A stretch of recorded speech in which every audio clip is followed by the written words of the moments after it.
स्वागत है आपका इतिहास के पन्ने में। चंद्रगुप्त मौर्य और चाणक्य की कहानी भारत की सबसे महान और प्रेरणादायक गाथाओं में से एक है। ये वो समय था जब भारत छोटे छोटे राज्यों में बंटा हुआ था, सिकंदर का आक्रमण हो चुका था और नंद वंश जैसे क्रूर शासक राज कर रहे थे। एक साधारण लड़का गुरु की बुद्धिमत्ता से दुनिया का सबसे बड़ा साम्राज्य खड़ा कर देता है।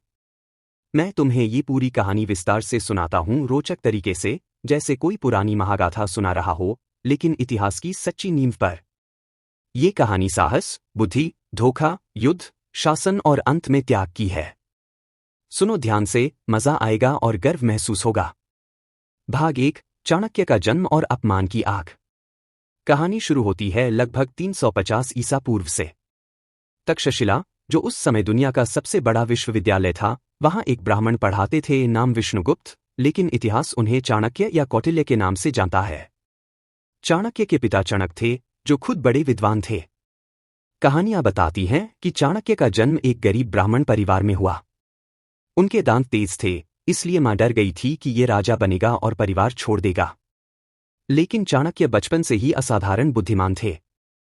तक्षशिला में उन्होंने राजनीति, अर्थशास्त्र, युद्ध नीति, ज्योतिष, चिकित्सा सब कुछ सीखा। चाणक्य मगध के राजा धनानंद के दरबार में गए। मगध उस समय सबसे शक्तिशाली राज्य था, राजधानी पाटलिपुत्र, आज का पटना। धनानंद नंदवंश का आखिरी राजा था, बेहद धनी लेकिन क्रूर, लालची और घमंडी। चाणक्य ने राजा को सलाह दी कि सिकंदर की सेना का खतरा है, सब राज्यों को एकजुट होना चाहिए। लेकिन धनानंद ने अपमान कर दिया। कुछ कहानियों में कहा जाता है कि राजा ने उनकी शिखा, चोटी, पकड़कर खींची या दरबार से धक्के मारकर निकलवाया। चाणक्य क्रोध से भर गए। उन्होंने अपनी शिखा खोल दी और प्रतिज्ञा ली, जब तक नंदवंश का सर्वनाश नहीं कर दूंगा, तब तक ये शिखा नहीं बांधूंगा। वो अब बदला लेने निकले। अकेले कुछ नहीं कर सकते थे, उन्हें एक बहादुर योद्धा चाहिए था जो राजा बन सके। भाग 2, चंद्रगुप्त का बचपन और चाणक्य से मुलाकात। अब चंद्रगुप्त की बारी। चंद्रगुप्त का जन्म लगभग 340 ईसा पूर्व हुआ। उनकी मां का नाम मुरा था, इसलिए मौर्य वंश कहा जाता है।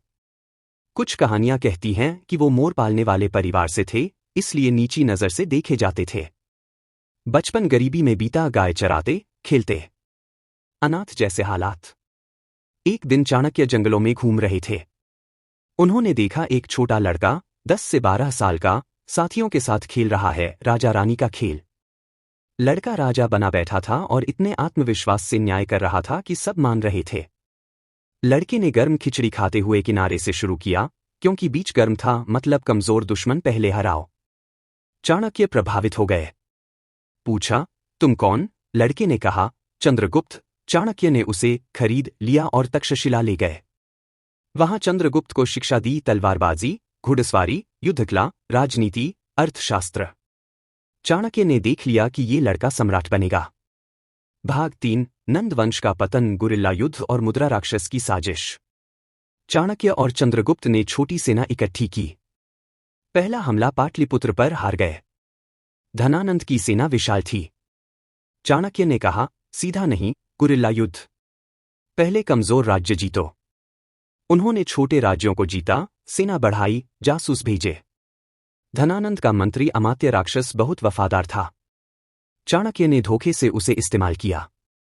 विष्णुदत्त के नाटक मुद्रा राक्षस में ये विस्तार से है। चाणक्य ने राक्षस की मुद्रा चुराई, नकली पत्र बनाए, गठबंधन तोड़े। अंत में पाटलिपुत्र घेरा। धनानंद मारा गया या भागा। 321 ईसा पूर्व में चंद्रगुप्त मगध का सम्राट बना। चाणक्य की शिखाबंदी प्रतिज्ञा पूरी।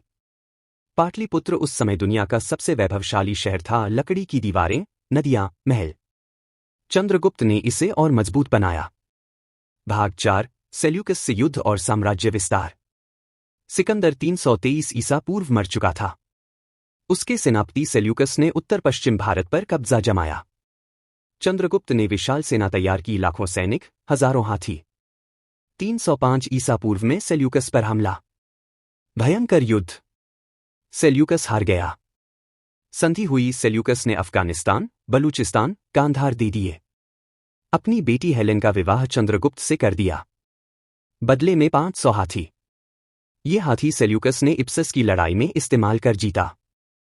चंद्रगुप्त का साम्राज्य अब हिमालय से विंध्य तक, बंगाल से अफगानिस्तान तक। भारत पहली बार इतना बड़ा एकीकृत। भाग 5, शासन और अर्थशास्त्र की नीतियां। चाणक्य प्रधानमंत्री बने। उन्होंने अर्थशास्त्र लिखा, राज्य चलाने की पूरी किताब।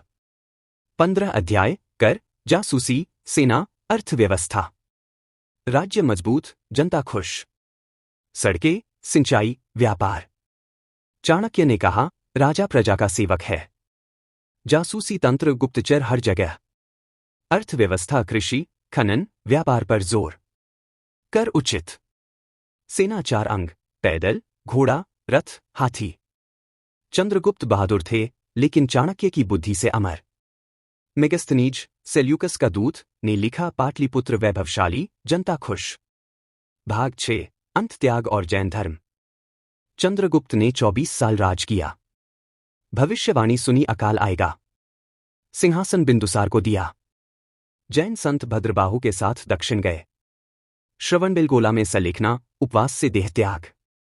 चाणक्य भी बाद में वन गए। ये कहानी सिखाती है, बुद्धि और साहस से असंभव संभव। गुरु शिष्य ने भारत एक किया, विदेशी भगाए, मजबूत नींव दी जिस पर अशोक जैसे महान राजा खड़े हुए। साम्राज्य का वैभव और जनकल्याण।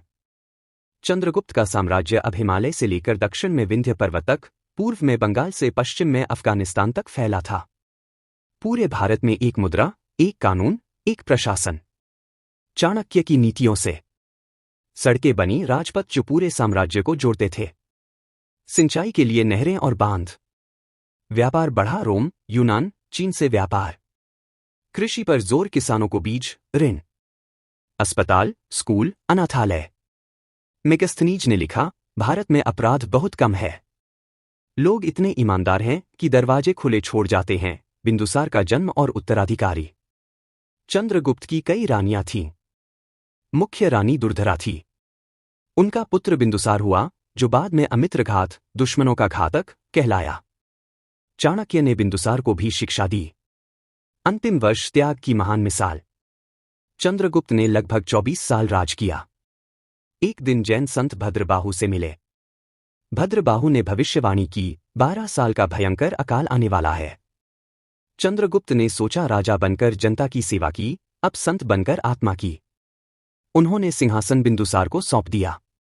भद्रबाहु के साथ दक्षिण भारत गए, कर्नाटक के श्रवणबेलगोला पहुंचे।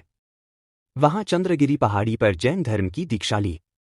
विरासत जो आज भी जीवित है। चंद्रगुप्त और चाणक्य ने जो नींव रखी, उस पर उनका पोता अशोक खड़ा हुआ, जिसने पूरे एशिया में बौद्ध धर्म फैलाया। मौर्य साम्राज्य भारत का सबसे बड़ा और सबसे संगठित साम्राज्य था। ये कहानी सिखाती है, बुद्धि और साहस से कोई भी ऊंचाई छू सकता है। गुरु का सम्मान और शिष्य की निष्ठा से असंभव भी संभव हो जाता है। सत्ता का मतलब सेवा है, त्याग है।